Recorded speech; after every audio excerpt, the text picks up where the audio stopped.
জমি কিনতে যাচ্ছেন? এই ৬টি বিষয় যাচাই না করলে আপনার জীবনের সবচেয়ে বড় আর্থিক ভুলটি হতে পারে। ১.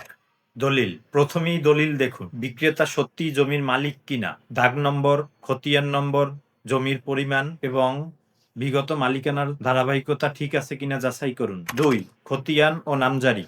এরপর খতিয়ান ও নামজারি দেখুন। বর্তমান রেকর্ডে কার নাম রয়েছে এবং নামজারি সম্পন্ন হয়েছে কিনা তা নিশ্চিত করুন। ৩.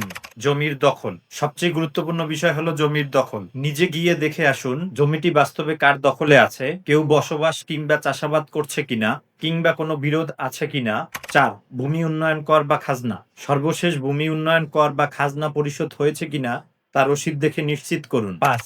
মৌজা ম্যাপ এবং সীমানা। মৌজা ম্যাপ, দাগ নম্বর এবং জমির চারপাশের সীমানা বাস্তবের সঙ্গে মিলিয়ে দেখুন। কাগজে যা আছে বাস্তবেও মাঠে তা আছে কিনা তা মিলিয়ে দেখা জরুরি।